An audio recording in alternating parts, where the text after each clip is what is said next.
Muy buenas tardes a todos y a todas. Les damos la bienvenida, especialmente a la profesora Nora Higuita, quien nos va a acompañar hoy en la sesión de esta tarde. Bueno, les habla Jacqueline Duarte, soy la coordinadora de la maestría en estudios en infancia de la Facultad de Educación de la Universidad de Antioquia. Quiero, antes de darle la palabra a la profesora Nora, que gentilmente me ha regalado unos minuticos, recordarles que estamos en este momento en inscripciones de la maestría. Estamos en las inscripciones, se amplían, eran hasta el próximo lunes, 8 de abril, pero se ha ampliado hasta el 12 de junio. La universidad y la dirección de posgrados ha decidido ampliar la inscripción de todas las maestrías de la Universidad de Antioquia hasta el 12 de junio. Es importante que leamos en el micrositio y donde está el código en el QR, podemos acceder al micrositio de la facultad, de la maestría, para poder conocer los requisitos de admisión. Recordemos que es una maestría que está avalada por el ministerio, tenemos una vigencia de 7 años hasta el 2028 y tenemos una presencialidad en Ciudad Universitaria en el 60% de las clases, virtual el 20% y presencialidad sincrónica asistida en un 20%. ¿Qué significa eso? Que ustedes no tienen, las personas que se inscriban no tienen que estar cada 8 días en la institución, en la universidad, sino se hace en alternancia cada 15 días, presencial y virtual. Bueno, entonces le damos una cordial bienvenida a la profesora Nora.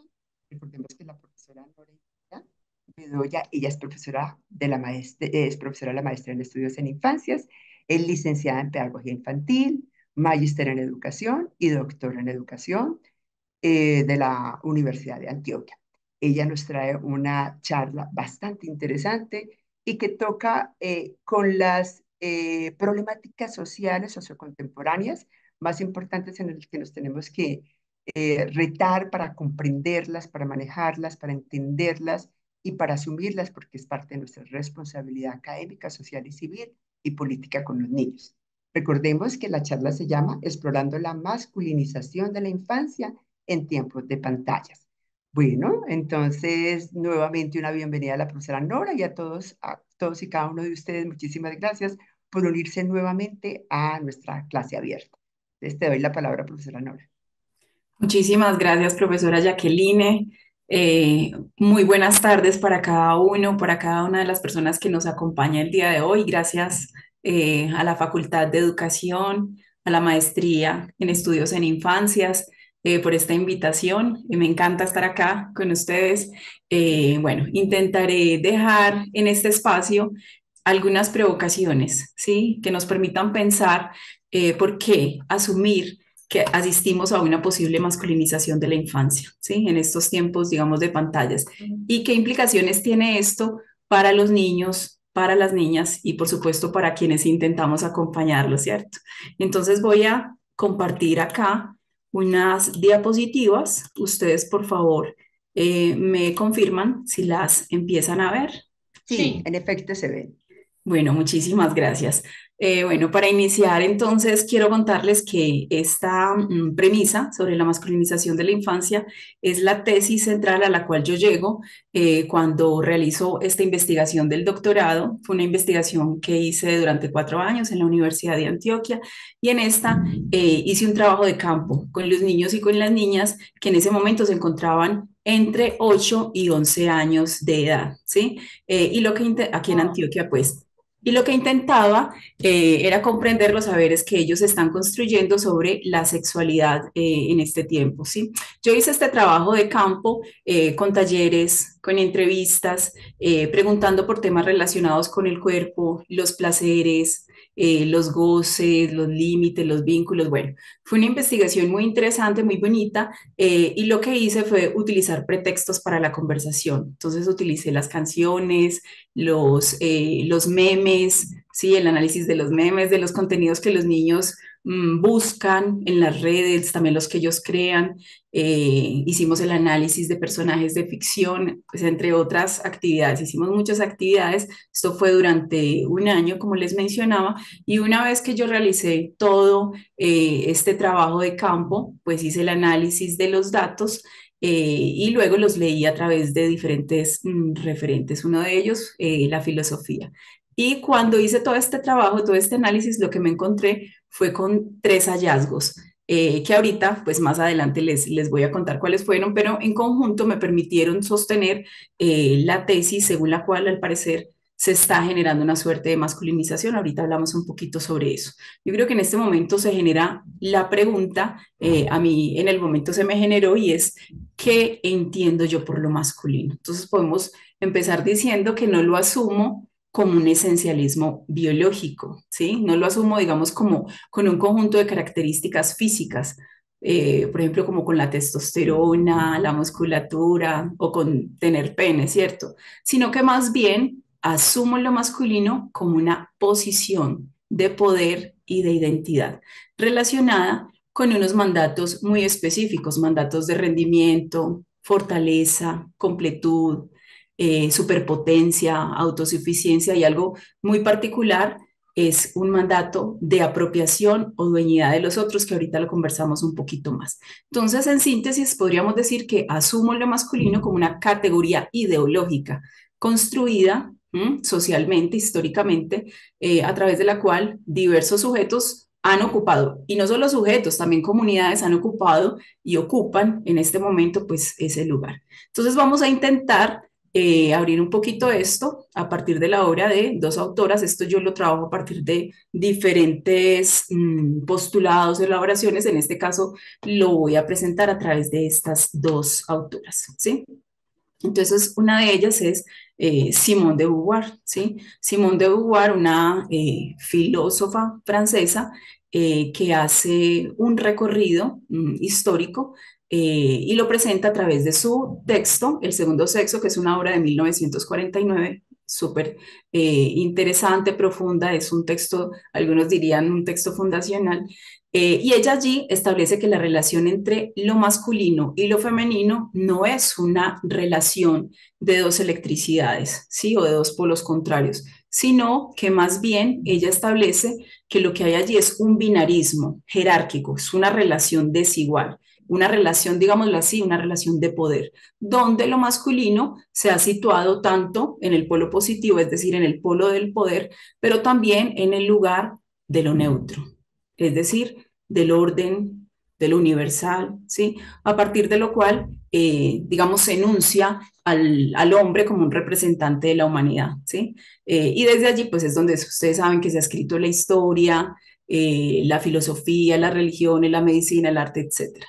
Y por su parte, en contraposición, se ha pensado lo femenino en clave, digamos, de ese otro polo que ocupa ese lugar de lo negativo, pero también es como ese lugar de lo alterizado. Quiere decir, lo alterizado como eso que altera el orden y por lo tanto ha sido históricamente el lugar de la opresión femenina. Y en esta medida uno podría decir que el hombre se ha pensado sin la mujer, pero a la mujer no se le ha pensado sin el hombre. No sé si soy clara con esto. Ahorita de pronto después podemos conversarlo un poquito. Entonces desde allí, por eso se habla del segundo sexo, ¿no? En ese segundo sexo se han situado todos esos cuerpos feminizados que alteran el orden y que podríamos ubicar a las mujeres, a las personas en situación de discapacidad, a los transexuales, a los homosexuales y por supuesto que a los niños. Entonces, esta obra es una obra muy extensa porque ella hace un recorrido por la biología, ¿m? Por el psicoanálisis, por el materialismo histórico, y a través de todo ese recorrido tan interesante que ella hace buscando, digamos, como entender por qué esta desigualdad entre los unos y los otros, lo que ella encuentra es que no existen bases ontológicas que justifiquen esa división, es decir, no existe un esencialismo en el cual uno pueda justificar que alguien pueda ocupar un lugar o otro lugar en esa relación. Por eso es que esa célebre frase de ella de no se nace mujer, sino que se llega a serlo, es precisamente porque no nacemos con ese esencialismo para ocupar uno u otro lugar, sino que aprendemos a hacerlo. Al punto tal que ser mujer es precisamente aprender a ocupar ese lugar alterizado de esa, digamos, de esa relación. Pero bueno, esa ya, digamos, sería otra discusión, otra cátedra donde pudiéramos detenernos un poco, pues, como a conversar sobre esta posición feminizada. Aquí que me interesa mencionar, que lo masculino es pensado desde Simone de Beauvoir como esa perspectiva, como ese polo, ¿no? Esa posición en la estructura jerárquica ubicada, lo masculino, ¿no? Como ese asunto de la completud y la totalidad. Otra de las autoras, no sé si de pronto la han rastreado, ella es Rita Segato, ¿sí? Ella es una antropóloga argentina muy interesante que me aportó a mí muchísimo en esta investigación que yo realicé, eh, digamos, pensando el mandato de la masculinidad como un mandato de violencia y de poder, ¿sí? Ella se va a las cárceles de Brasilia y realiza una investigación con los hombres que han sido condenados por los delitos de violación. Esto es muy teso porque ella se pone a hacer esta investigación con estos hombres en las cárceles y lo que se encuentra es que el móvil, o sea, esto a mí me pareció profundísimo. El móvil de la violación no es un móvil sexual. O sea, no es que violen porque no logran contenerse sexualmente cuando ven una mujer, sino que el móvil de estos hombres es creer que esos cuerpos feminizados desacatan el orden masculino y por lo tanto ellos se atribuyen el derecho de violentarlos, legislarlos, castigarlos. Esto a mí me pareció muy teso y en ese sentido, pues es que ella considera que la violación es un castigo y el violador es un legislador, ¿sí? Además, que no solamente ejercen esa violencia, digamos, contra esos cuerpos feminizados para castigarlos, sino que además es en la lógica de mostrar esa potencia, exhibir esa potencia frente a los pares, ¿sí? Como ella lo menciona, como una suerte de cofradía, porque en eso se juega su masculinidad. Y si lo pueden grabar, si lo pueden compartir, pues todavía mayor estatus para estas personas. Un claro ejemplo, y esto le dio pues la vuelta al mundo, es un caso muy teso que ocurrió en España, en Pamplona en el 2016. Yo no sé si ustedes de pronto lo tienen en la mira, en mente. Esto ocurrió durante las fiestas de San Fermín. Y fue el caso de 5 hombres autodenominados como La Manada que agredieron sexualmente a una joven y la grabaron. O sea, no solamente que la agredieron, la violaron sexualmente, sino que la grabaron para compartirse entre ellos esta fechoría y demostrarse su hombría. Y ya luego, pues ellos fueron llevados ante un tribunal y mencionaron que no, que ella nunca se resistió, entonces que por eso no fue una violación. Y lo que resultó fue que se le dio el vuelco total a la situación y lo que se puso en duda fue la reputación de la chica, ¿sí? Entonces se le responsabilizó a ella por dónde estaba, cómo vestida y todo lo demás que ya conocemos. Entonces, esa naturalización de la agresión como mandato precisamente de lo masculino cuenta con la complicidad de un sistema, de un orden establecido, es un orden establecido, y también cuenta con un silencio descomunal que pues sigue perpetuando esta violencia. Incluso podríamos pensar que a través de las pantallas, y las pantallas aquí, digamos, juegan un papel muy importante, a través de las pantallas es que se genera todo este espectáculo de la potencia y posiblemente genera que otras personas, jóvenes e incluso niños, que es el caso que nos ocupa hoy, quieran exhibir su potencia también de esta forma, ¿no? Y así como esto que sucedió en España, que no es tan alejado, digamos, de nuestro contexto, hay historias incontables en Medellín, en Antioquia, en Colombia, en esta región, de sujetos y grupos que se asumen con el derecho sobre otras vidas, ¿sí? Sin que pase nada, ¿sí? No es un asunto, digamos, como que genera mucho ruido, son cifras cada día y algo que también tendríamos que pensar es que no necesariamente estas violencias se presentan tan explícitamente, digamos, desde la violación o el asesinato, sino que también desde otras acciones que pueden ser más sutiles, que en definitivamente pues lo que están dando cuenta es de la apropiación o dueñidad sobre otras personas como si esas otras personas fueran cosas. Entonces lo que hay de fondo en todo este sistema, en todo este ordenamiento, es una lógica de creer que se tiene derecho a todo, que podemos tomarlo todo y que por lo tanto no hay límites para conseguirlo. Y en este punto yo quisiera hacer la salvedad, a mí en su momento me tocó también pensarlo, ¿no? Y es que yo cuando hablo de masculinidad hago referencia a la masculinidad hegemónica de la cultura occidental, ¿cierto? Por supuesto teniendo presente que no es la única perspectiva válida para pensar la comprensión de lo masculino. Sabemos que existen múltiples masculinidades, nuevas masculinidades, masculinidades alternativas, pero que en realidad cuando hablo de masculino lo hablo como ese asunto de masculinidad hegemónica, que es la que ha ejercido un control histórico innegable sobre nuestra narrativa occidental. Entonces eso también es importante, digamos, como introducirlo en la discusión. Y yo de alguna manera introduzco este tema de lo masculino, que a mí me parece un asunto muy importante de pensar en esta época, es por la influencia que esto puede estar teniendo, que al parecer tiene, ¿no?, sobre los niños y las niñas de este tiempo, donde las pantallas pues están adquiriendo un lugar protagónico impresionante. Vamos entonces a mirar de qué maneras. Yo les había hablado al principio de 3 hallazgos que yo había encontrado. Les voy a contar un poquito como para que lo podamos, si el tiempo lo permite, discutir después, conversar, ¿cierto? De cómo esto se fue dando. Entonces, en los hallazgos de la investigación, después de que hago todo el análisis, me encuentro con 3 categorías centrales, que por supuesto, digamos, después fue que le fui colocando el nombre, ¿no? Una de ellas tiene que ver con precisamente esa fascinación de la potencia, ¿no? La otra, una ilusión narcisista, ahorita contamos un poquito de qué se trata cada una, y el elogio por la verticalidad, que en conjunto las 3 pues me permitieron sostener la tesis que construí, que les estoy contando desde el principio, que permite, digamos, sostener ese asunto de la masculinización de la infancia. Entonces, ¿cómo se da cada una de ellas? Fascinación por la potencia. Entonces, en este primer caso de la fascinación por la potencia, encuentro que en los niños parece que hay una lógica en la cual hay como un empuje, un impulso a borrar cualquier límite, ¿no? A pensar que todo es posible, susceptible de apropiación para uso y consumo de quien cree tener el poder de tomarlo. Los niños están explorándolo todo. De hecho, esta mañana justamente ocurrió en el colegio una situación muy relacionada con esto, con el empuje de que cualquier cosa que se les presente, no importa si es riesgosa, la quieren consumir, la quieren probar, la quieren conocer. Entonces es una posición que denuncia Rita Segato, como mencionaba ahorita, desde la antropología, pero que también se hace visible en las lógicas de otros tiempos. Voy a poner solo un ejemplo, y era lo que ocurría en el Imperio Romano, ¿sí?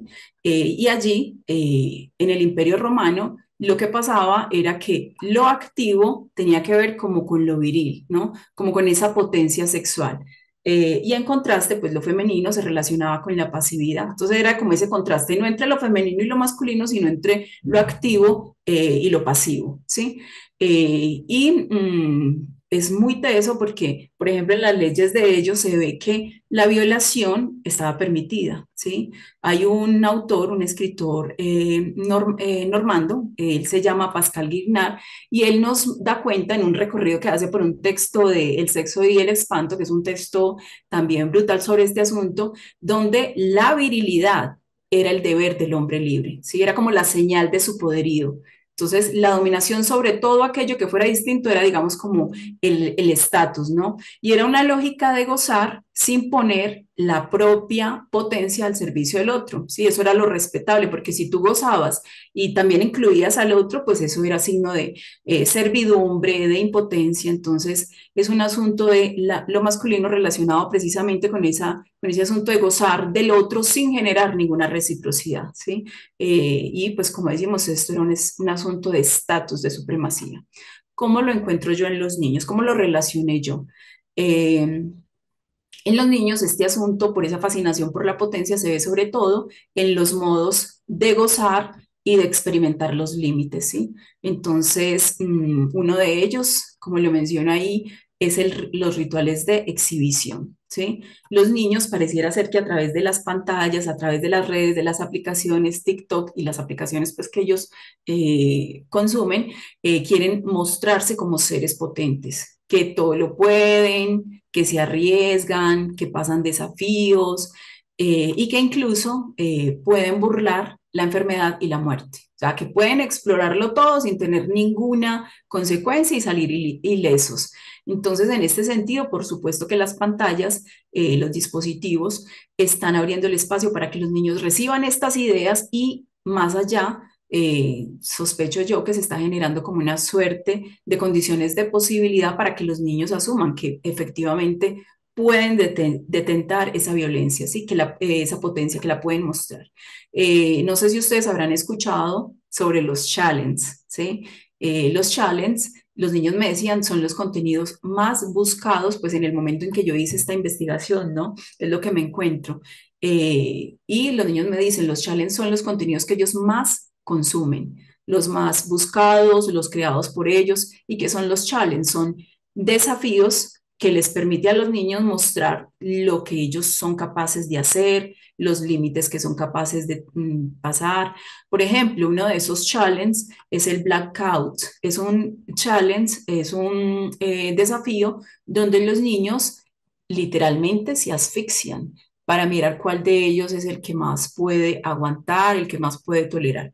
Y tristemente, pues esto ha generado, ¿no? La muerte de muchos niños y también accidentes. Y como este, hay muchos otros que yo no tenía ni idea, incluso en algún momento ellos me dijeron, profe, usted está muy desactualizada, tiene que actualizarse, porque claro, yo no conocía esto y los niños están abocados en esto. Entonces, podríamos decir que esto que los niños hacen a través de las redes son como acciones fálicas, en el sentido de que se hacen para demostrar que tienen con qué transgredir. ¿Con qué transgredir? Digámoslo en términos de los que venimos hablando, para demostrar que tienen con qué penetrar ciertas fronteras, tal como ocurría con estos patricios que se asumían pues como en el derecho, ¿no? Entonces esto denota una tendencia precisamente a correr cualquier límite y pues por supuesto muestran que siguen ese mandato de que todo se puede y de que nada genera consecuencias. Es como si ellos de alguna manera se asumieran como superhumanos, ¿no? Como superhumanos. Entonces, esto en cuanto a los rituales de exhibición. También encontraba yo en los relatos de los niños que hay una potencia que se les confiere. Y esto en relación a que los niños se consideran, al parecer, como superiores a los adultos, ¿sí? Porque pareciera ser como que tienen un saber, un poder frente a conocimientos del mundo virtual que muchos adultos carecen, que muchos adultos pues ni nos enteramos, ¿no? Dando cuenta, sí, los niños de que tienen una potencia en contraste con cierta carencia que le atribuyen a los adultos, que como decía yo ahorita, nos asumen como desactualizados, que no aprendemos fácilmente, por más que ellos se esfuerzan pues por ponernos las cosas sencillas y más aún que los necesitamos a ellos pues para informarnos. Entonces aquí, más allá de enfatizar la falta que delatan los niños, ¿no? Sobre los adultos, a mí lo que me llama la atención es como esa suerte, ¿no? De dependencia que vienen creando algunos adultos hacia los niños. Esto me parece a mí muy interesante porque es como si los adultos les entregaran ese lugar de poder y de saber a los niños para que ellos lo encarnen, ¿sí? Y pues en sintonía es como si les estuviéramos confiriendo una potencia. Entonces los niños pues no la ponen en duda, la confirman y se posicionan desde ahí. Y actúan entonces en consecuencia con ello, siendo los rescatistas de muchos adultos, ¿sí? Entonces es como si se generara, ¿no? Esa división entre lo activo y lo pasivo. Los niños se reconocen desde ese lugar activo y potente y en contraste pues asumen a los adultos desde como ese lugar, ¿no? De pasividad o de carencia.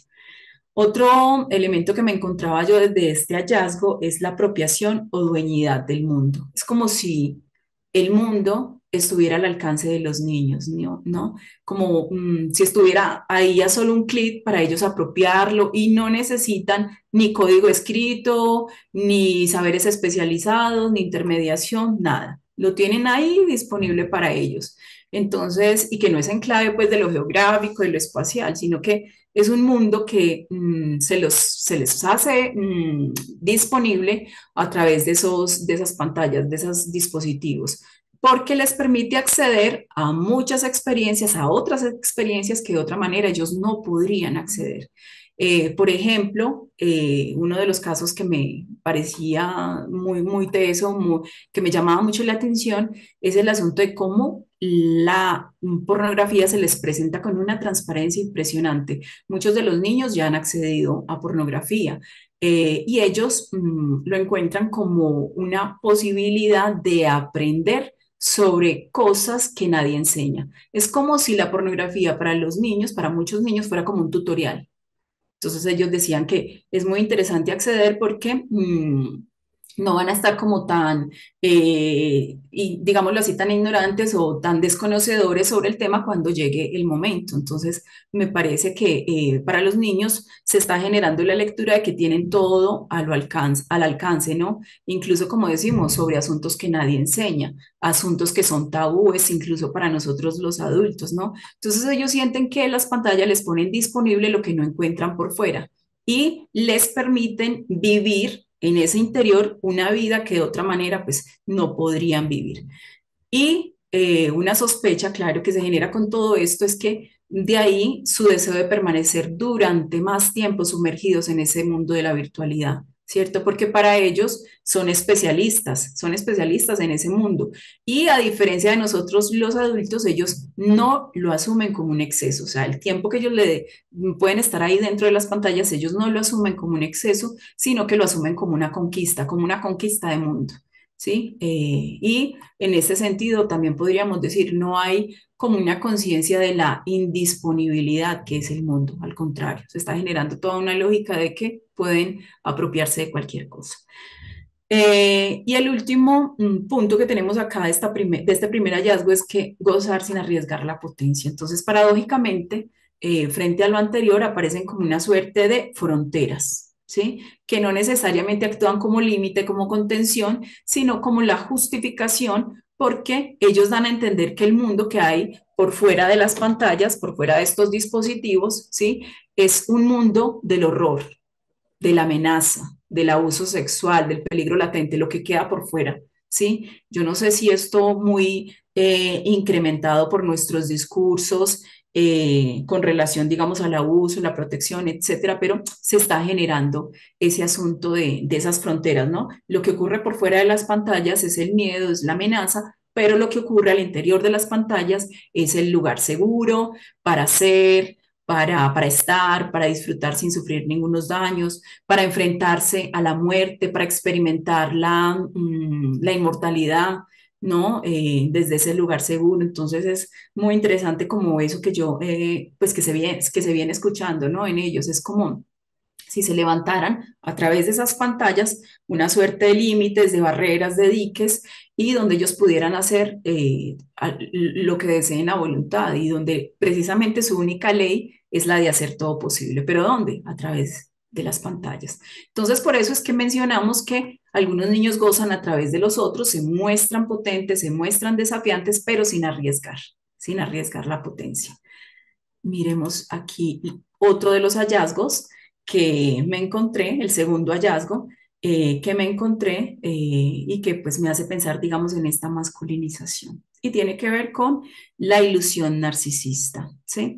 Entonces, bueno, y hablar de ilusión narcisista necesariamente nos hace pensar en el mito de Narciso, ¿cierto? Que es una historia, es un mito escrito por un poeta romano, por Oviedo, por allá en el año 8. Entonces, Narciso era un personaje muy soberbio, ¿cierto? Pues así es como lo pinta, digamos, el escritor. Y esa soberbia de Narciso lo lleva a encerrarse tanto que le impide que otros se acerquen a tocarle su corazón. Es el caso, por ejemplo, de la ninfa Eco, ¿no? Que ella le demuestra su amor, le cuenta de su amor y él la rechaza y ella queda por allá recluida en una cueva. Y muy teso porque en contraste con eso, él lo que hace es va, se acerca a un arroyo y queda atrapado en el amor hacia lo que él cree que es un otro, ¿no? Pero es un reflejo, por supuesto, que le devuelve el agua y de esta forma lo que inicia ahí en ese proceso es todo un proceso de acecho hacia sí mismo, ¿no? Hacia esa imagen que le devuelve el agua. Entonces, esta historia a mí me hacía pensar en dos cosas, ¿no? Muy relacionado pues como con lo que estamos hablando. Y es, por un lado, esa posición masculina hegemónica históricamente se ha relacionado precisamente con la soberbia y con el exceso de autoafirmación, ¿no? Y cuando hablamos de autoafirmación, hablamos de una fascinación por sí mismo, ¿no? Es una posición en la que cualquier persona, un sujeto, vuelca toda su energía hacia su yo, ¿sí? Entonces, en Narciso, pues vemos que esto se traduce en un empuje de él de creer que puede alcanzar ese yo que le está reflejando ahí el agua, ¿no? Y no solamente que puede, digamos, como capturar esa imagen, sino que también tiene que hacerlo, ¿no? Como si en eso se jugara la vida. Entonces, en Narciso comienza como con toda una suerte de rituales de acecho, de asedio, de persecución, le ruega a esa imagen que por favor le permita estar con él. Y pues ya sabemos en qué termina este mito, ¿no? Termina en la muerte precisamente en esa búsqueda.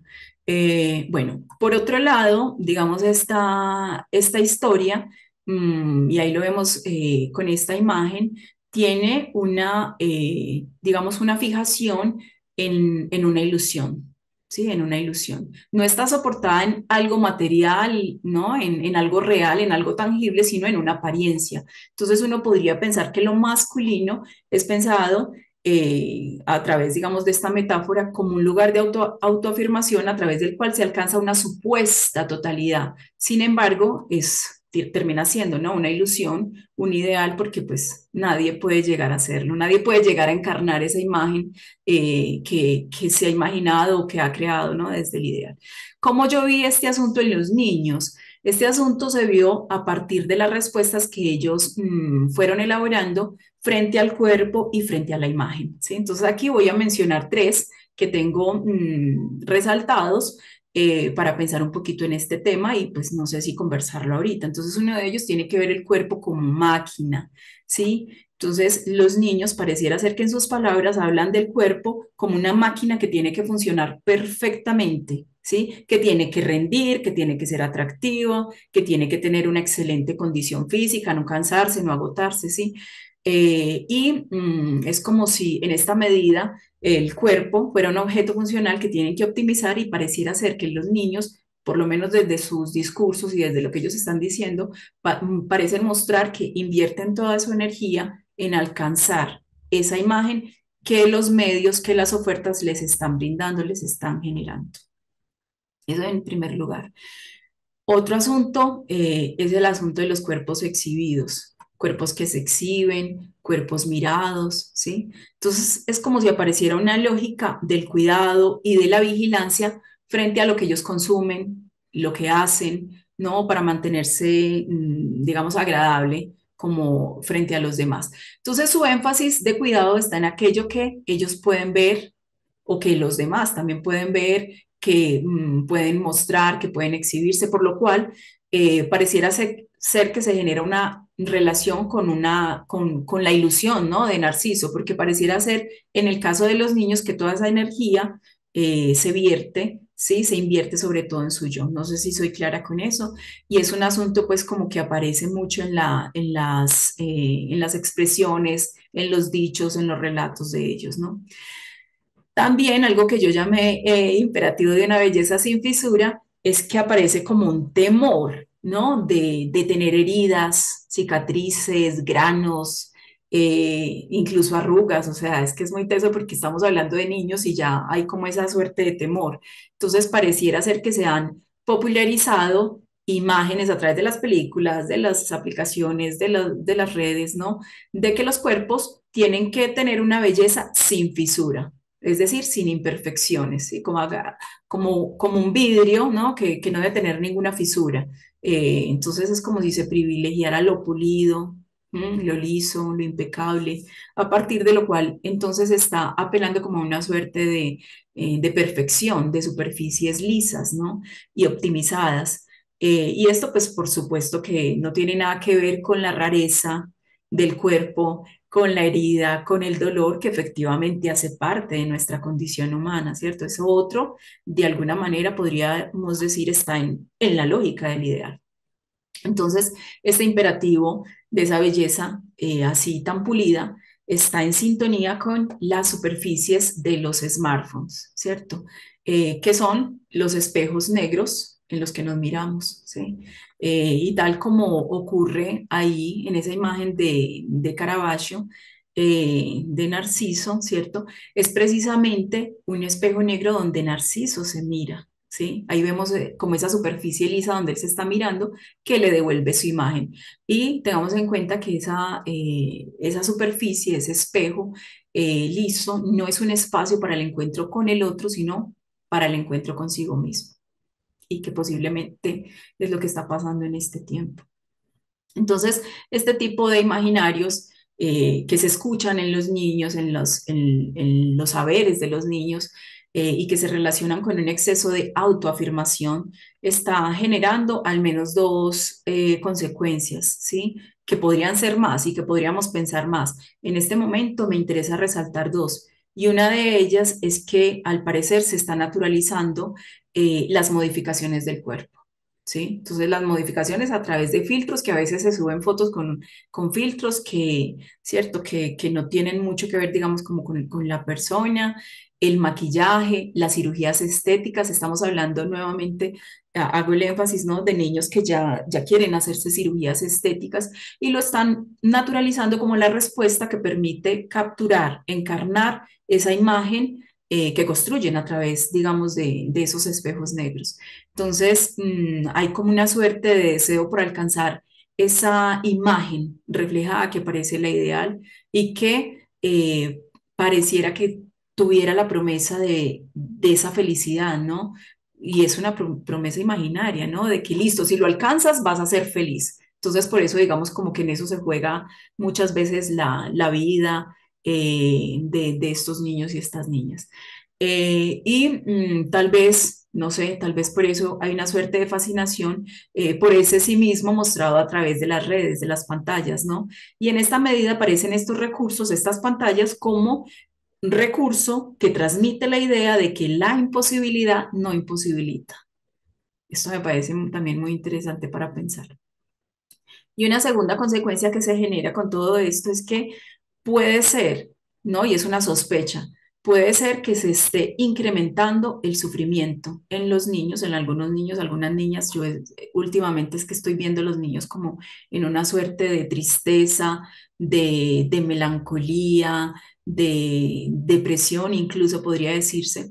Pero desde acá, desde este punto en particular, podríamos decir que hay una sospecha de sufrimiento por no lograr encarnar o cumplir, digamos, estos estándares imperantes sobre la belleza y por no lograr encarnar estos y otros imperativos que les están llegando, digamos, del exterior con tanta fuerza.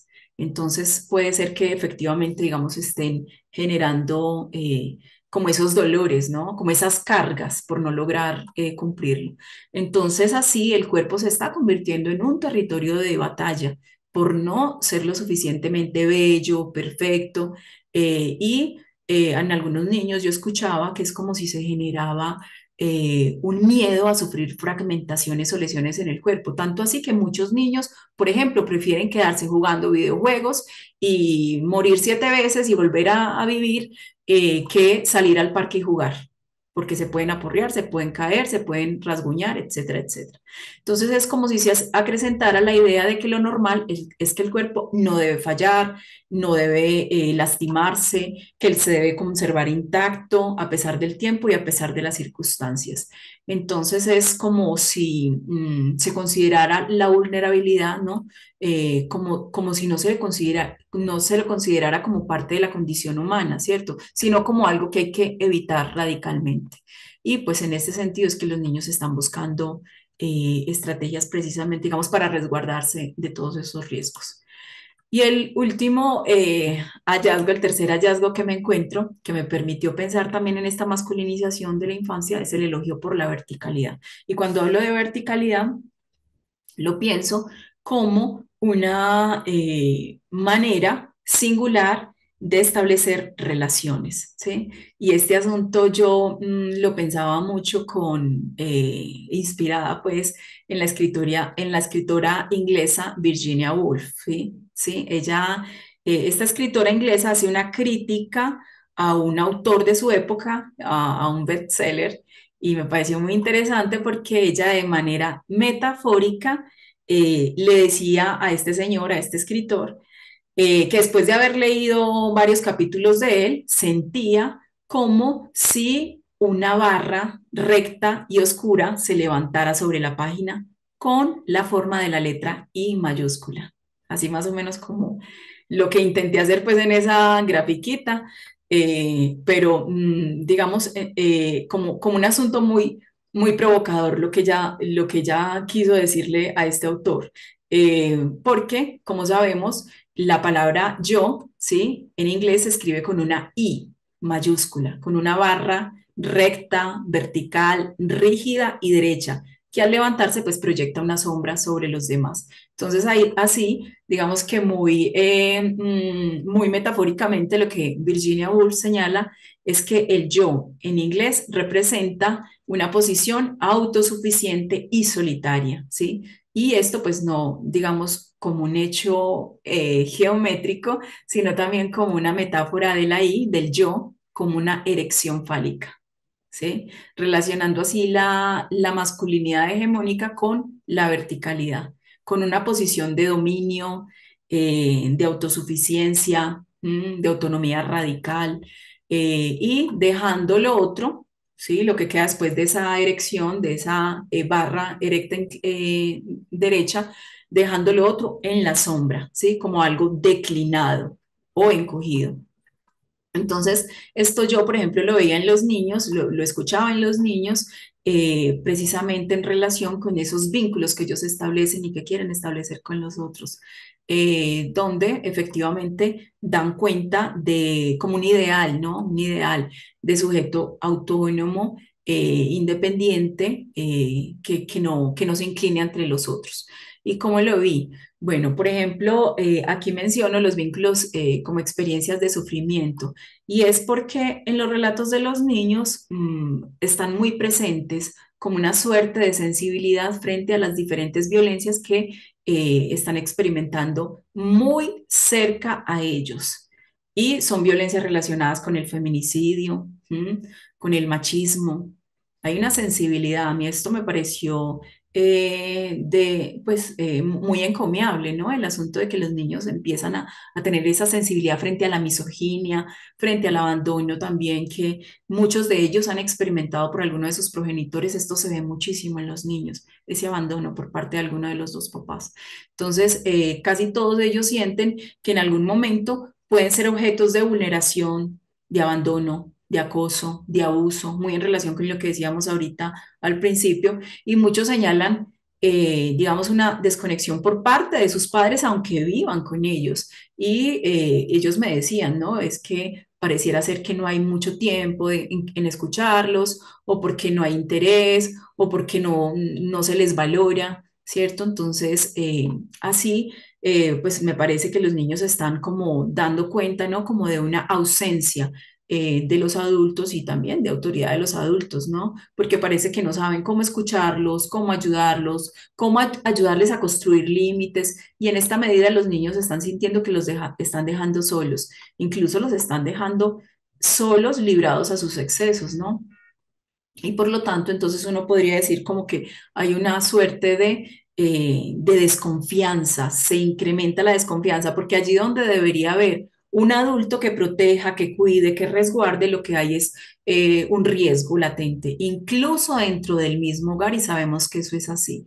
Entonces, puede ser que esto que se está generando desde la verticalidad, como les menciono, sea una suerte de autoprotección, ¿sí? Que los niños están generando para preparar, para, digamos, resguardarse, ¿no? De ese riesgo, de ese abuso, pero que también es verdad que se están generando grietas en los vínculos porque ya están viendo, digamos, que a cualquier otro como un posible abusador, ¿no? Entonces, en ese sentido, digamos que esos vínculos que ellos están experimentando, pues están generando esas verticalidades.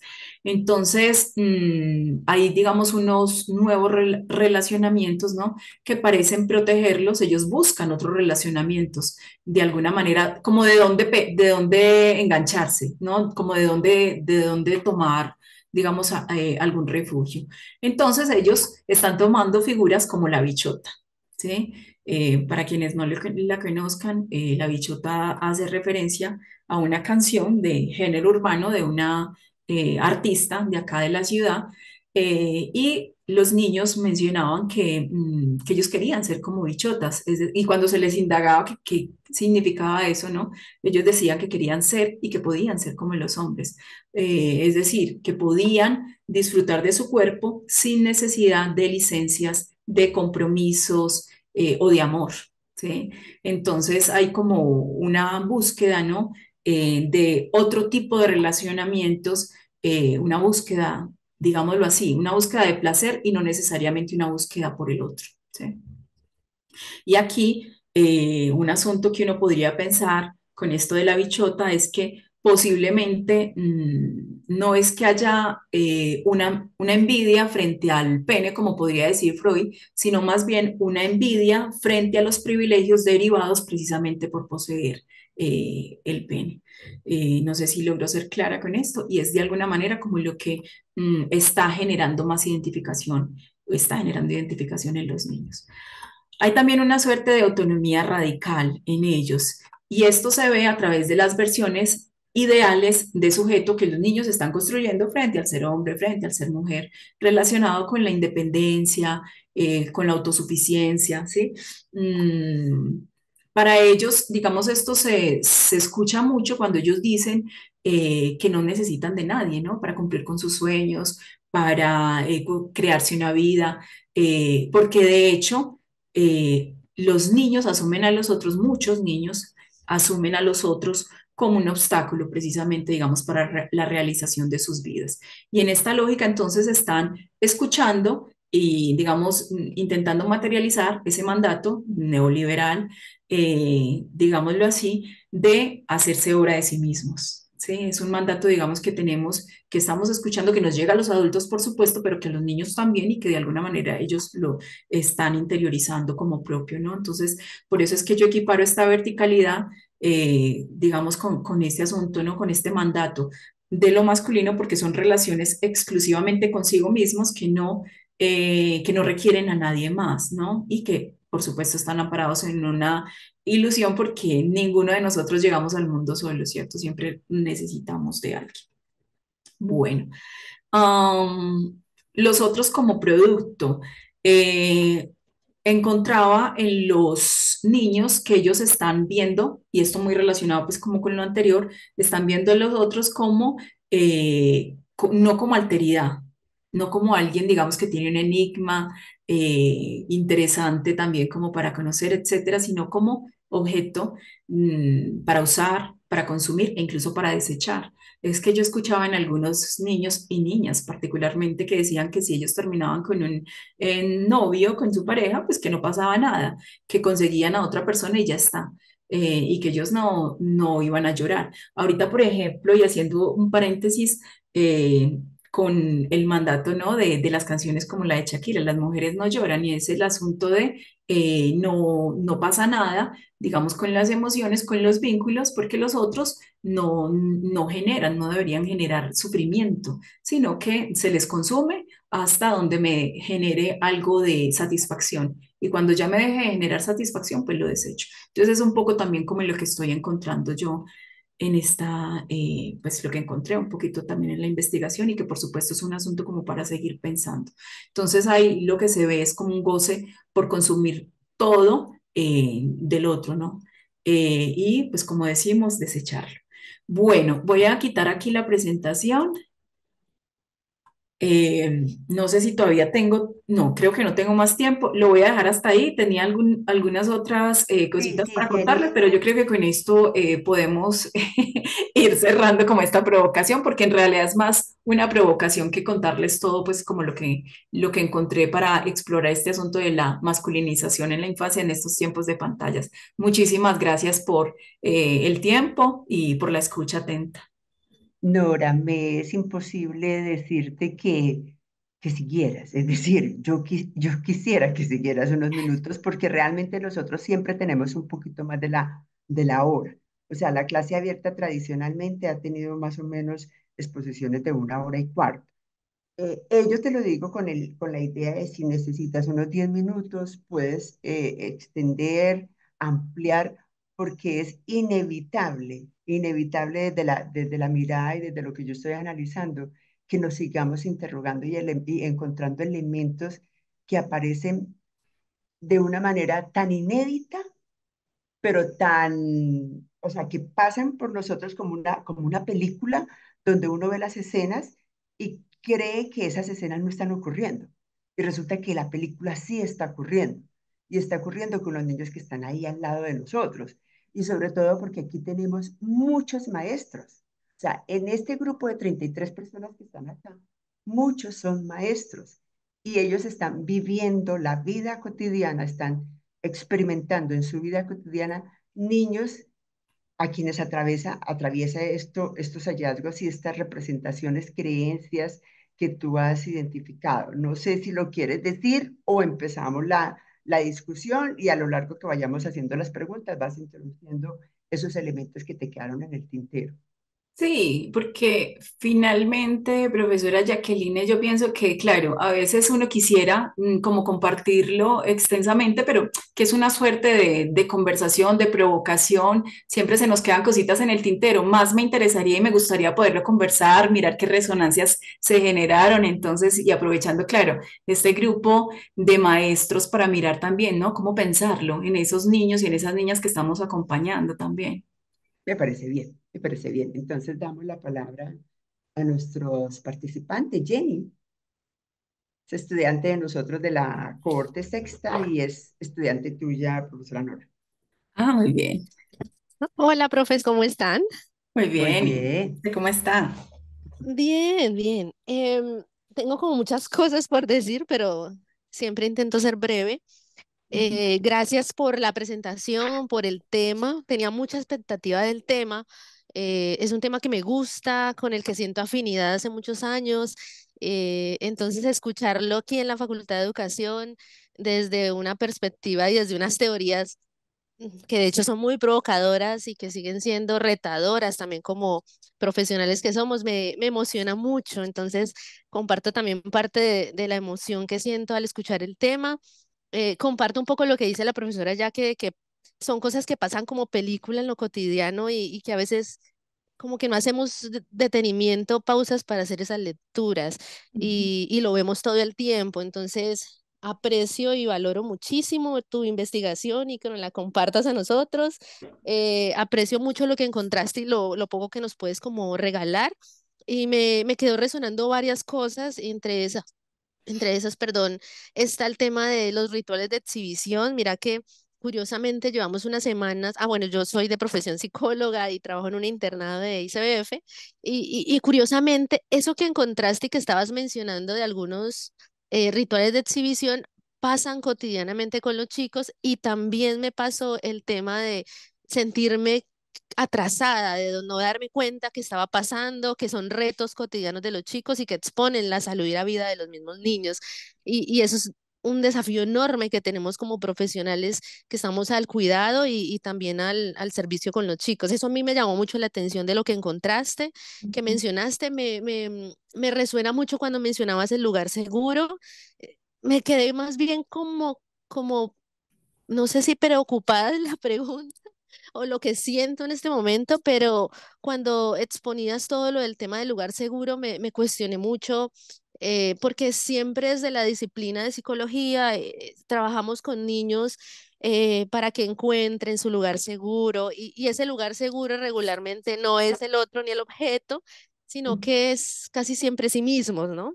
Ajá. Y es desafiante cuando encontrás en tu investigación que ese lugar seguro se está convirtiendo es en algo externo a ellos, no en algo de ellos. Y eso a mí me preocupa, sí, creo que esa es la palabra y el sentir de este momento me preocupa y, y pues qué chévere como que lo podamos colocar sobre la mesa. Y para terminar, me llamó mucho la atención la metáfora que usas de los espejos negros, no me lo había pensado así, es una... la metáfora de Narciso siempre la tenemos presente, a mí me gusta mucho, algunos la leemos, bueno, como sea, o volvemos a ella. Y no había notado nunca la metáfora que nos trajiste aquí de los espejos negros o del celular. Me pareció nuevo. Creo que también nos habla a nosotros, me habla a mí.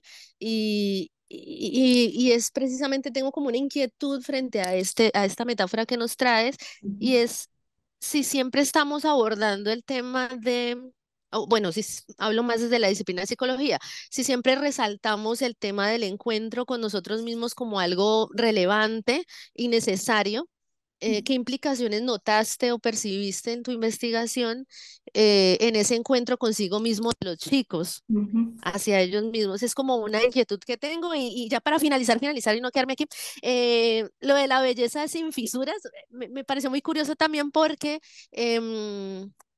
Allende creo que lo menciona mucho en algunos libros que habla sobre la vejez y me pareció curioso porque em, lo de la belleza sin fisuras me parece una característica a mí desde mi ignorancia más relacionada a la adultez mayor.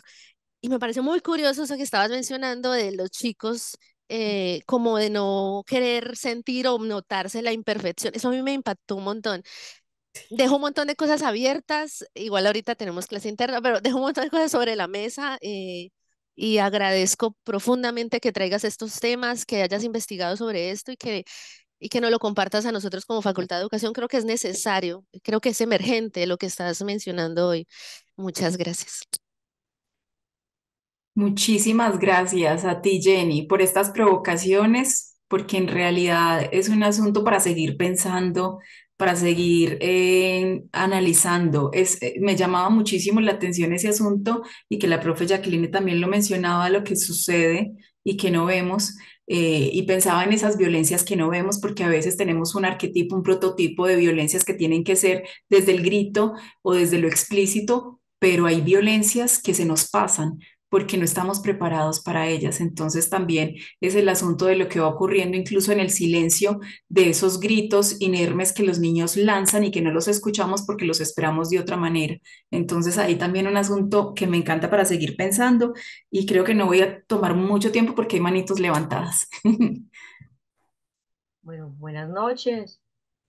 Buenas noches. Eh, pues mientras la escuchaba, como que me traía cosas que con mi compañera Noemia nos hemos estado pensando en el trabajo de análisis de los datos de nuestra investigación. Nosotros nos estamos preguntando por los sentidos de la burla en situaciones conflictivas entre escolares de grado de primaria y de un grado de bachillerato. Y sobre todo, me evocaba mucho ciertos asuntos que mencionó, como por ejemplo, sobre el mandato de la masculinidad, o sea, representaciones de lo masculino, y cómo actúan cuando en la interacción con el otro, sobre todo cuando habló de ese abuso que hubo, creo que en España. Y Ujú, también, nuevamente, las representaciones sociales me hicieron eco con el asunto de la belleza sin fisuras. ujú, Cuando usted decía, por ejemplo, y nos daban cuenta de que no habían abusado de la chica por el goce sexual, sino por un asunto de poderío, de representación, de poder sobre ella ujú, como objeto.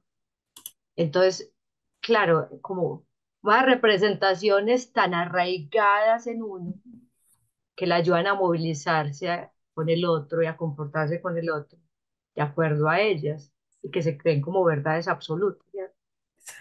Y donde el otro se representa como alguien que altera ese orden, como un ujú, peligro para ellos. ujú, Y asimismo, hemos encontrado una relación semejante en varias situaciones que estamos analizando, donde hay niñas y niños que presentan ciertos comportamientos o ciertos rasgos que rayan con esas representaciones que uno diría que de las que las niñas y los niños se han convencido en lo que llevan pues, pues, aprendiendo de cómo debe ser y cómo debe comportarse el otro. Si ujú, en, es decir, si en adultos el asunto está tan marcado y fuerte y moviliza la relación con el otro, también encontramos que en el caso de las niñas y niños parece ser que actúan como si fueran unos defensores, unos cuidadores del orden social. Y entonces cuando ven a alguien que, por ejemplo, tiene las orejas más grandes, eh,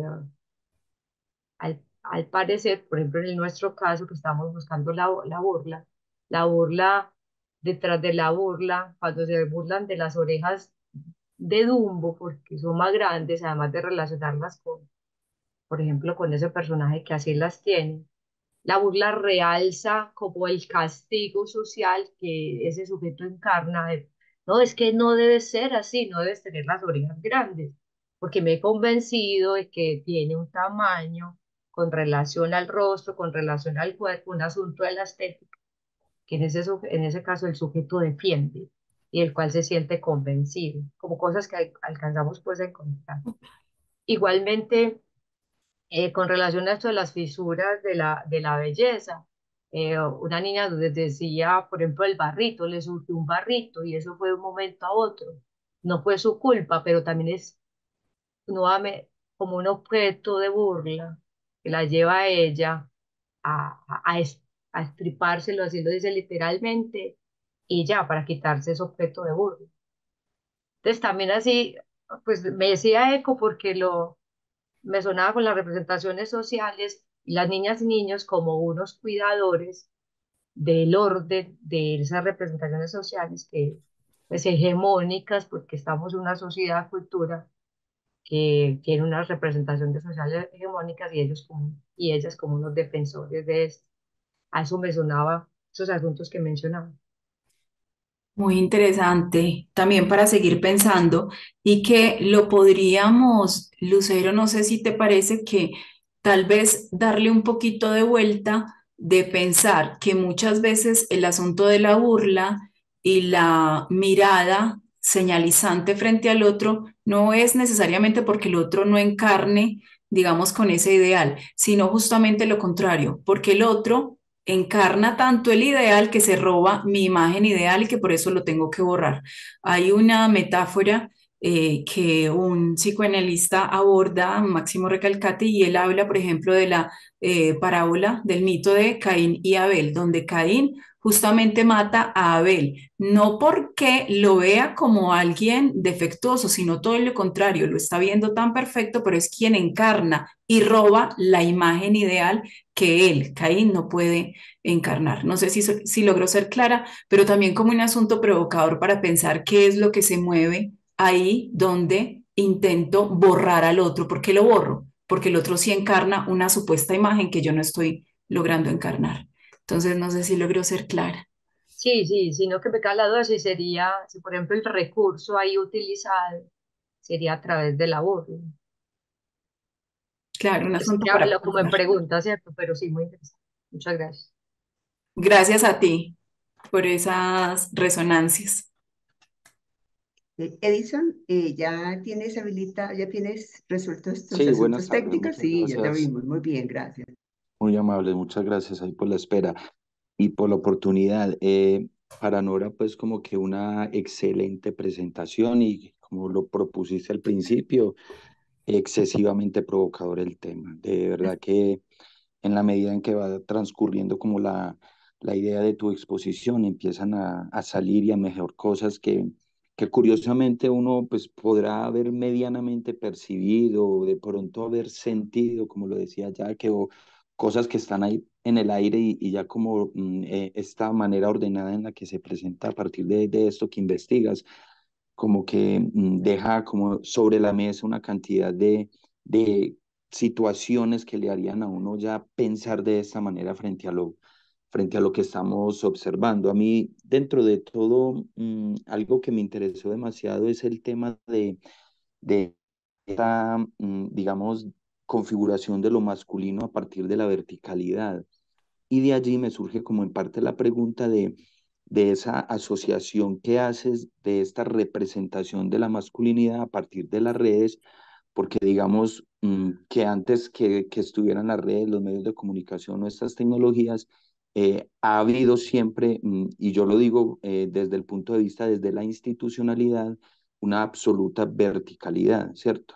En este caso, yo he encontrado que las instituciones se presentan de manera muy vertical, son muy jerárquicas y que no importa si en el colegio hay hombres o mujeres, porque el comportamiento del rector y la rectora, digamos, son a partir de una construcción jerárquica de una institución. Entonces, todo lo que se deriva de eso, como que está untado de lo mismo. El que manda es el profe, la jerarquía es el docente, usted obedece a su mamá, En fin, Ujú, en este sentido, ¿cómo llegas como a armar esta conclusión de que esto está sucediendo, pues como con estas, digamos, tecnologías, por decirlo? ujú, eh, si esto de alguna manera pues ya se viene dando, ¿cierto? O ujú, cómo podemos enlazar esta situación. A mí me ujú, interesa es como por ese sentido un poco. Y algo que he notado, digamos, además de todo lo que tú nos pones de presente, que son elementos muy claves en esos tres hallazgos que son muy serios y muy enriquecedores, algo que yo detecto, no sé si sea algo distinto o esté conectado con todo esto, y es que en este asunto de la verticalidad, incluso de este comportamiento, como nos lo ponen masculino, por decirlo, está el asunto de que no se equivoca, ¿cierto? En este sentido, como que no se cometen errores. Y de esa misma manera se presenta la verticalidad y creería yo que ese es como uno de los elementos también que componen la masculinidad, porque es demasiado fuerte el hecho de que a veces en las decisiones de las instituciones, sobre todo lo que tiene que ver como con el tema del conflicto, por decirlo de alguna manera, o cómo se resuelven los conflictos escolares, se asume una verticalidad y una imposición normativa de se resuelven las cosas como lo dice la institución y como la norma lo establece. ujú, Aquí no cabe nada más. ujú, Y no pueden haber errores porque eso está demasiado pensado y organizado como para decir que nos vamos a equivocar en algo o como para aceptar que nos equivocamos. ujú. Muchas gracias, Nora, y a todos, gracias.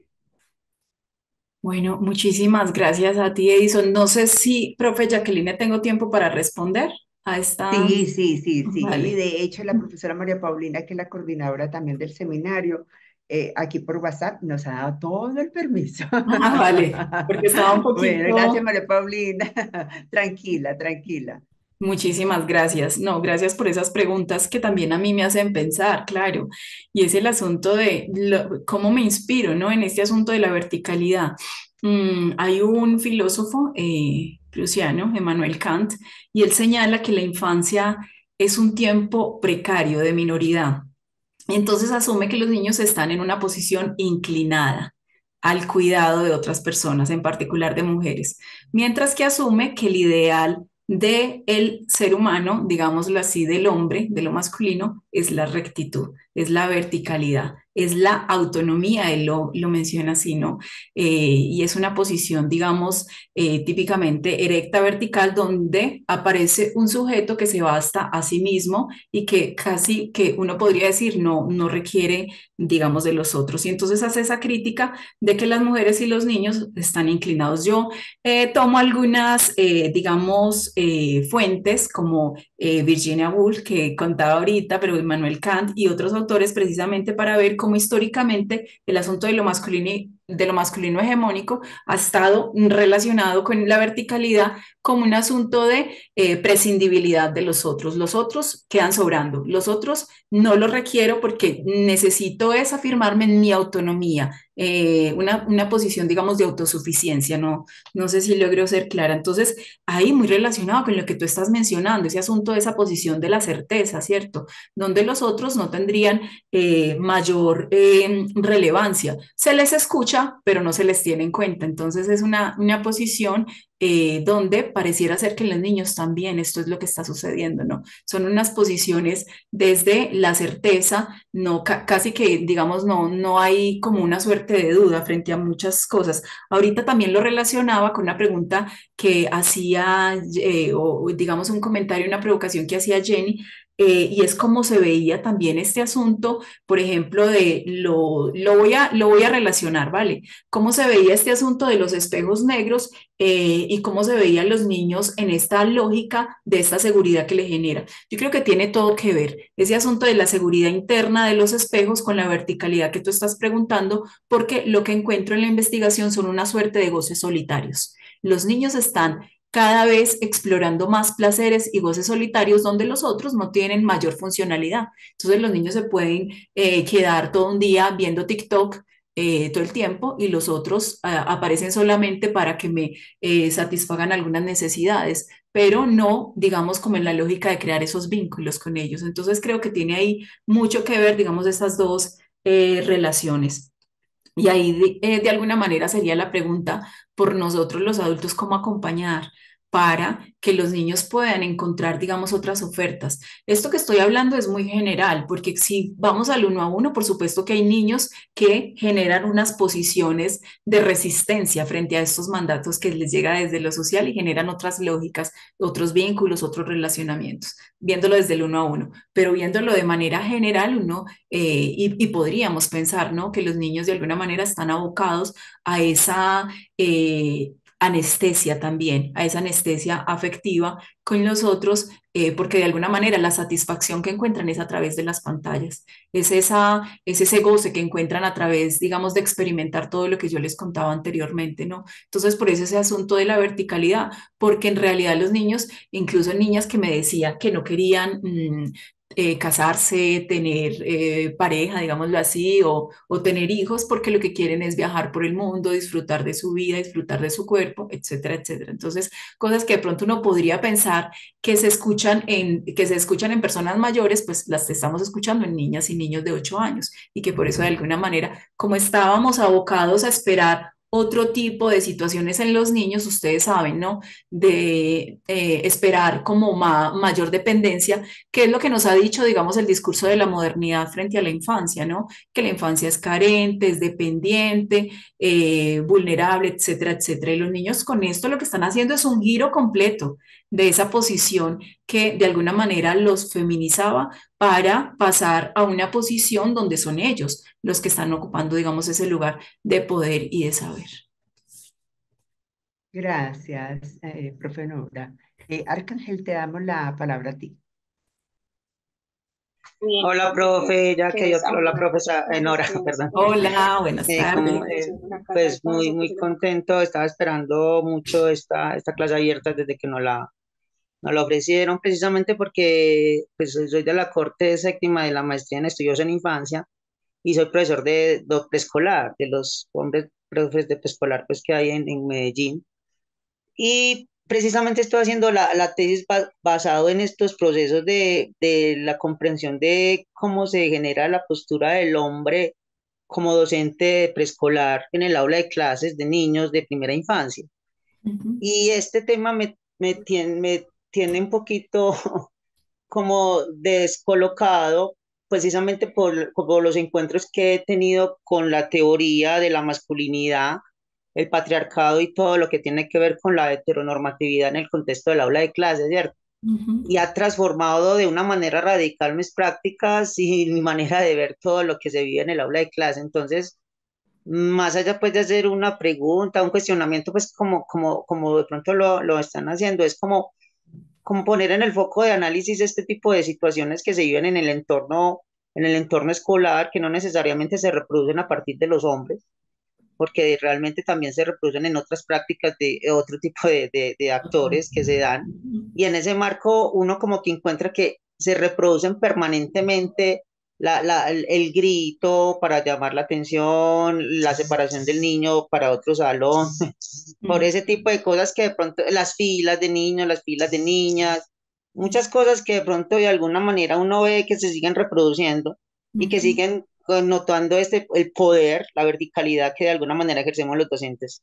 Entonces, como te digo, a los compañeros y a ti, profe, es como una apertura un cuestionamiento sobre lo que ha perdurado a lo largo de la historia de la escuela y que se Ujú. sigue proyectando continuamente.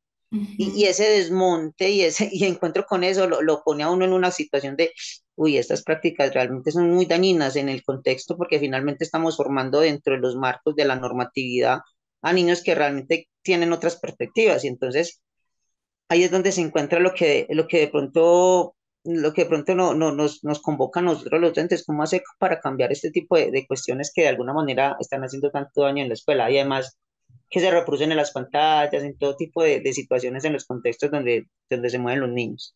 Entonces es Ujú. básicamente ese es mi aporte y no sé si tienes la tesis o más información o videos precisamente porque me interesa mucho este tema de cómo se reproducen estos procesos dentro de la escuela y cómo cada día más se ven más fortalecidos a raíz pues, de las prácticas que a veces tenemos los docentes y las mismas familias y la misma comunidad que lo sigue provocando.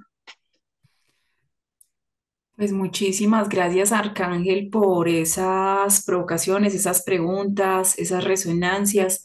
Muy interesante que también, digamos, lo lleves, ¿no? Al aula y cómo de alguna manera se puede empezar a interrogar eso que está ocurriendo allí.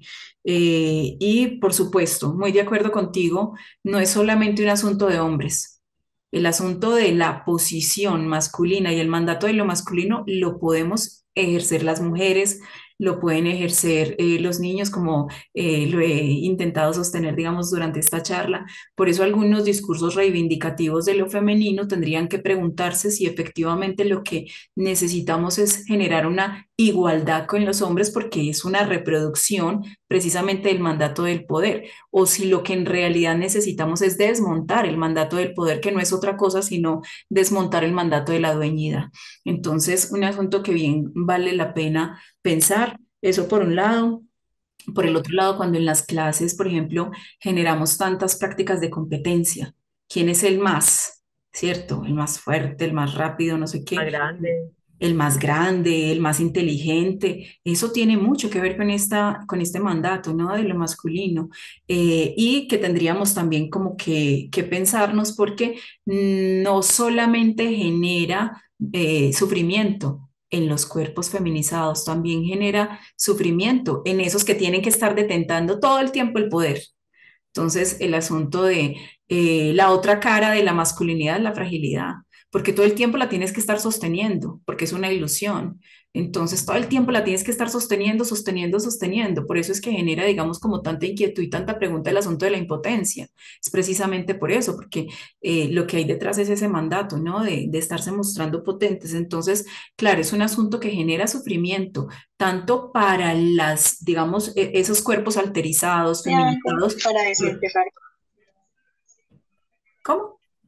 No, no, que precisamente Luis Bonino, cuando trabaja las masculinidades, habla mucho de la salud mental de los hombres en el Ujú, entorno pues, de sostener ese tipo de procesos de masculinidad, del poder, de la autoridad. Y eso lo plantea en un texto donde dice que a veces no se está dejando estos procesos de masculinidad, de la rudeza, todo este tipo de lo que manifiesta los códigos de masculinidad hegemónica, no tanto por el cuidado de el maltrato a la mujer, a los niños o al entorno, sino también por ellos mismos, por el cuidado de ellos mismos y porque también le hace mucho daño al hombre tener que mantener, como lo planteas, profe, el hecho de tener que siempre ser el rudo, el fuerte, el que no puede llorar, el que tiene que tener siempre la capacidad de resistir a toda la situación. Entonces, es básicamente eso lo que quería complementar, profe. genial, sí, muchísimas gracias, Arcángel. Bueno, me tomo la palabra ya para ir finalizando y para hacer un último comentario que deriva y me resuena en la mente esos hallazgos, cómo nos va mostrando una destitución del adulto, una destitución de la autoridad, de su saber, de la autoridad del adulto, del saber del adulto, de la mímesis, de lo que significa la posibilidad de que el adulto sea un modelo, de que el adulto represente seguridad y que el adulto represente ese norte y ese optimismo y esperanza. Entonces la Ujú, pregunta es esa, es decir, si el adulto ya no es saber, no es autoridad, no es protección, no es seguridad, esos asuntos, pues la situación se vuelve bastante retadora para los maestros. En la ujú, investigación que acabamos de hacer de egresados, encontramos que el área o el campo menos trabajado por los profesores magister de la Universidad de Antioquia es la relación con los padres de familia y otros cuidadores. Entonces, yo siento que de alguna manera eso se va perpetuando. Es decir, no salimos de una problemática, estamos como en un remolino de una problemática porque trabajamos con los niños y trabajamos con los niños y trabajamos con los niños y el asunto del trabajo y la formación y la reflexión y el tocar al adulto que acompaña al niño, que cuida al niño y que educa al niño, se va postergando, se va postergando. Y en total. ese hecho de postergarlo, por no decir por economía emocional del maestro, por economía de tiempo del maestro, por economía pedagógica del maestro, yo lo llamo también, se va exacerbando el problema con los niños. Total. Y el problema no es el niño, sino el problema es el adulto, que no ha Ujú, asumido esto con lo que como se tiene que asumir. Por ejemplo, un maestro cogiendo estos famosos desafíos o challenges, es que lo llamas para hacer un trabajo de constructivo ahí en clase, para hacer un trabajo de constructivo que pase por asuntos psicológicos, por asuntos sociológicos, antropológicos, y creo que ahí hay una demanda grande sobre nuestro lugar de adultos en este acompañamiento, porque tenemos miedo porque como no conocemos esa realidad, lo que hacemos es hacernos los desentendidos y no asumir la responsabilidad que nos corresponde. Perdonen aquí porque estamos en la hora de la merienda, entonces no sé si oyen a mi gatica, está reclamando. Yo quería decir algo, profesora Jacqueline, con respecto a lo que tú estás diciendo, y es que me parece que eso es clave en esto que estamos hablando. Si los niños están experimentando todos estos goces solitarios, verticalidad, autonomía, etcétera, etcétera, es porque los adultos estamos recibiendo también estos mandatos y de alguna manera estamos respondiendo. Hay un autor que se llama Byung-Chul Han y él menciona que en esta época asistimos a un exceso de ensimismamiento y de narcisismo por parte de los adultos, donde también estamos volcados hacia nosotros mismos y nos metemos en los celulares y no nos damos cuenta del niño y solamente le preguntamos cómo le fue, le pusieron tareas, listo, chuleado. Entonces, de alguna manera estamos dejando a los niños en un estado de abandono y de soledad que está generando todas esas lógicas que nosotros nos estamos encontrando en las instituciones, con los niños tristes, solos, sin nadie que pregunte, y ellos metabolizando toda la información que les está llegando a través de las pantallas. Entonces, me parece muy pertinente eso que estás diciendo, porque en realidad es trabajarlo también con los adultos y un poco que nos pensemos, porque no es que tengamos, digamos, las respuestas o las certezas frente a cómo acompañar, sino que nos pensemos frente a esto que nos está generando. Y ahorita yo escucho mucho a mis compañeros docentes que también están muy preocupados porque hay gente que, por ejemplo, lleva 30 años en el magisterio y me dicen, ahorita estoy viendo niños que antes no veía. Y yo también particularmente lo tengo que decir, estoy todos los días veo niños llorando. Esto antes no ocurría. Yo empecé magisterio hace ya 9 años. Cuando empecé yo no lo veía tan marcado. Ahora estoy viendo a los niños muy tristes, muy solos, hay muchas dificultades, digamos, con abrirse hacia los mismos compañeros. Entonces, claro, hay toda una lógica que se está movilizando porque detrás de la masculinización hay una, digamos, una herida que se está también manifestando. Entonces, digamos, pensar el asunto de la masculinización de la infancia no es pensar que es que los niños están siendo muy potentes, ¿no? En realidad es un asunto de respuesta como resguardo y protección frente a eso otro que están viviendo, ¿no? En la cotidianidad. Entonces, me parece fundamental también hablarlo y trabajarlo. Nosotros pensarlo y desnaturalizarlo como proponía el profe Arcángel, pero también trabajarlo con las familias y con la comunidad y mirar qué es lo que está pasando y cómo los estamos acompañando, cómo los estamos escuchando y si en realidad los estamos tomando en serio y estamos tomando en serio su sufrimiento o pensamos que porque son niños y porque están metidos en la tablet están muy contentos. Gracias, profesora Nora. Bueno, muchísimas gracias. Entonces, ya damos por terminada la clase de esta tarde. De nuevo, gracias a todas las personas, a los estudiantes, primero que todo, porque nos cedieron también la compañía de sus profesoras, de la profesora María Paulina, la profesora Sofía Fernández y la profesora Nora, quienes están liderando, acompañando en este seminario específico 4, a todas las demás personas que se unieron a la clase de nuevo. Muchísimas gracias. Recuerden que este es el trabajo que nosotros queremos que ustedes vean. Estas reflexiones para que pensemos que está mucho más allá de lo que creíamos que era la infancia y las discusiones contemporáneas de las infancias nos desbordan los conocimientos que teníamos, las certezas que teníamos. Y esta es una prueba, lo que acabamos de hacer con la profesora Nora, si nos muestra las pocas certezas que tenemos ahora para educar y acompañar a los niños y niñas. Bueno, muchísimas gracias. Entonces, los esperamos para la próxima clase, que es en mayo 16, si no me equivoco, con la profesora Sara y la profesora Mariana Monzani de Argentina, que nos van a acompañar en la clase abierta del mes de mayo.